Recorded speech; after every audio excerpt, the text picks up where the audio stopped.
Hi everyone, thanks so much for joining us today. My name is Julie Tycho Gramlich and I just talk about random issues and random topics on my channel, just in a very conversational, chill, minimalistic style. And if you have boba or tea or water, whatever, this could be what it is. Like, I am 100% remote worker now, which I am really grateful for. Like, beyond grateful. I'm so glad the world went in this direction, let me tell you. But I do miss like talking to people. I'm very social in general. I feel like I'm half and half actually. I'm like introverted and extroverted, meaning I really need time to be by myself and like create these videos. This actually energizes me and allows me to be social in a different way. But I also, like, maybe because of the pandemic, I feel like I need more time to just like be at home with my husband and do nothing, like just watch TV, play games. I don't want to like think, I just want to relax. And so that's been really interesting with the pandemic. And so I'm really grateful to be a remote worker, especially during the pandemic. I didn't have to go out. I was able to get 3 vaccines with Pfizer, and then felt safer to go out more so. But we also have elderly parents. So we were trying to be really, really careful and be very cognizant of making sure that they didn't get sick. So sometimes we would just like stay really far away from them, wear a mask. Sometimes when we did eat, we made sure to get tested before, all of that. So still very careful, and luckily, like, both of my parents have not gotten sick. My father-in-law though did, unfortunately. He got it from somebody else, not us though, so thank goodness. But yeah, so the pandemic has really just changed the way we've lived, and I think oftentimes we focus on the negative, but I really want to focus on the positive. I am generally a pretty positive person, if you cannot tell.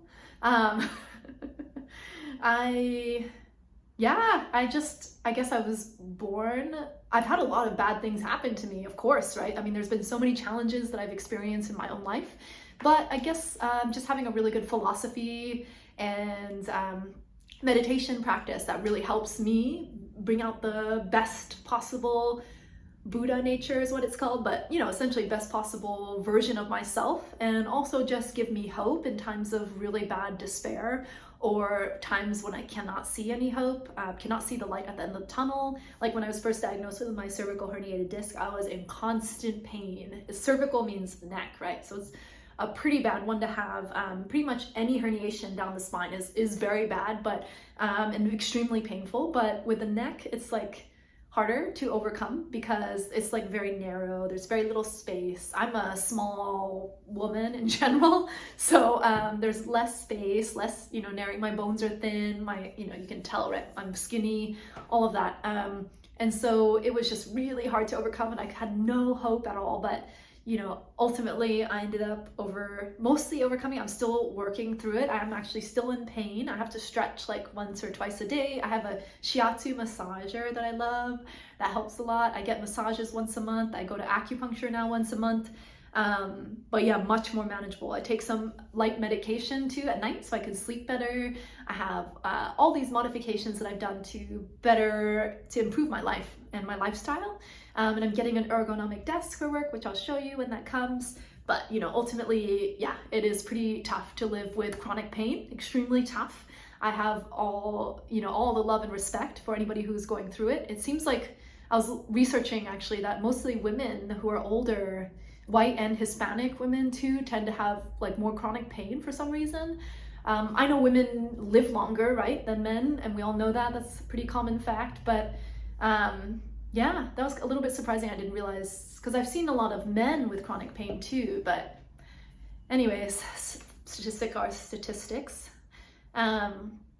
So having like a meditation practice where I chant Nam-myoho Renge Kyo has been incredibly helpful in terms of just making me more positive, even amidst like insane struggles, very intense struggles. And that's not to say that like you don't take medication or you don't go to therapy or you don't try to increase your serotonin levels naturally by exercising or doing whatever that you're happy about, like makes you happy, right? And so for YouTube videos, this makes me happy, so I need to do it more, right?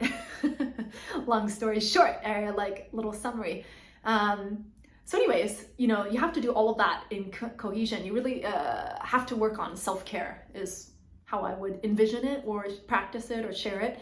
And ultimately for me, that that means all of those things plus meditation. Meditation for me is like the fundamental practice to have hope, be happier, bring out the best positive qualities of me, overcome like any sort of negative feelings I have towards others or any of that, and try to not only empower other people, but also increase their utmost happiness and confidence as well. Because we live in a connected world, as we have seen with the global pandemic and the war in Ukraine and all kinds of things. We are all really hyper interconnected now, more so than any other time in this planet Earth. I've only lived 33 years now, but you know what I mean. So ultimately, we're all interconnected. So you see that really strongly now with, the economy and politics and just the way we are, social media, all of that.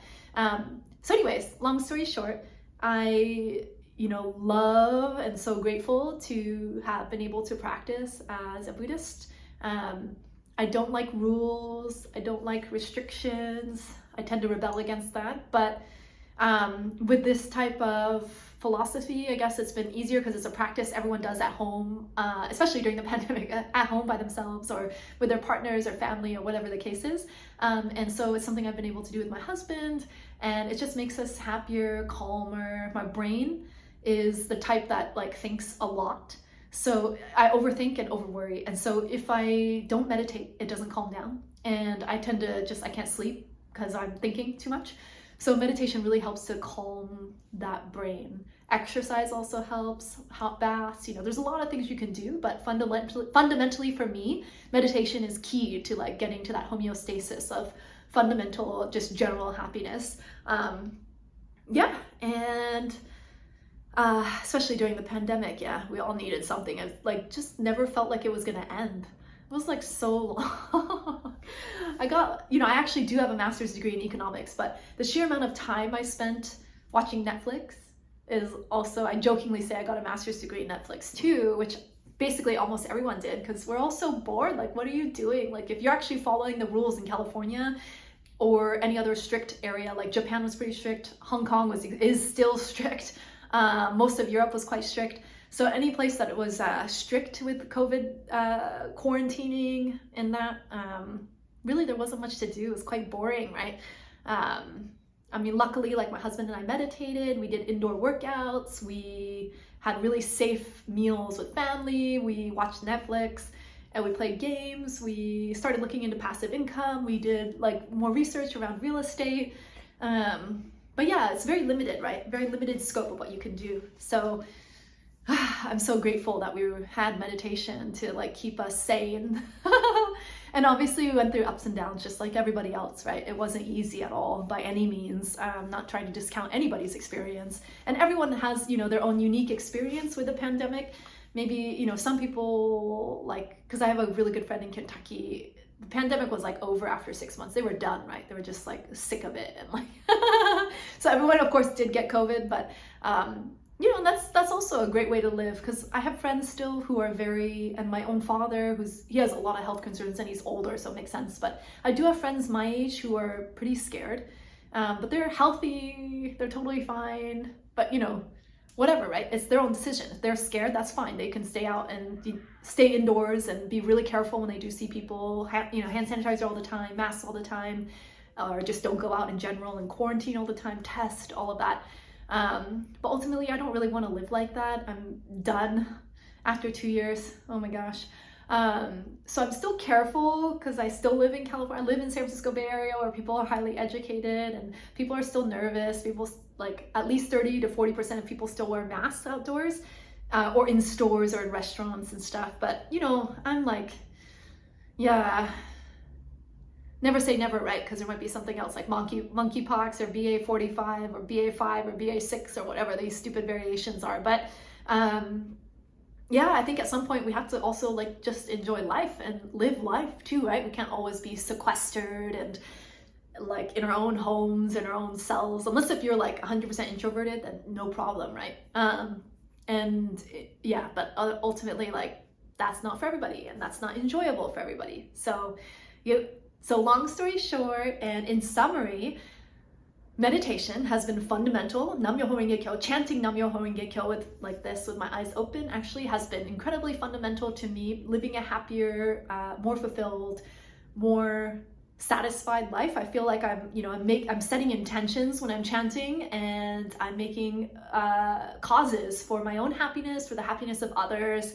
I feel like I'm really affecting people in a positive way, to like either increase their health, like improve their health, or just increase their happiness.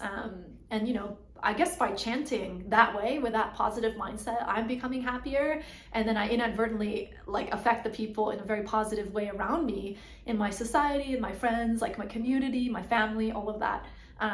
So it's been very helpful to meditate fundamentally. And then second thing is really just doing things that help to augment that meditation and that general happiness. So whatever that means for you, like exercise, I mentioned, hot baths, other types of self-care, massages, and getting your nails done, which I don't do.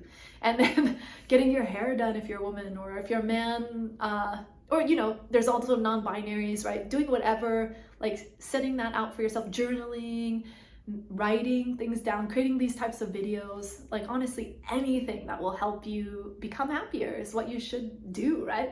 I think part of meditation that helps me a lot too is just being grateful for the things that I do have, and knowing that nothing in life is constant, so there's always something that's going to challenge me, something that's going to change and really keep me on my toes, right? So I think that's helpful, and practicing gratitude just comes naturally out of that meditation because I have hope. I am grateful to be alive. I'm grateful for all the experiences I've had, even pandemic. And just in general, yeah, very, very grateful to be alive. So thanks so much for watching. I know this is a little bit long, but appreciate the time. Thank you so much. And please subscribe or like this video. I'd really appreciate it. Thank you so much. Bye.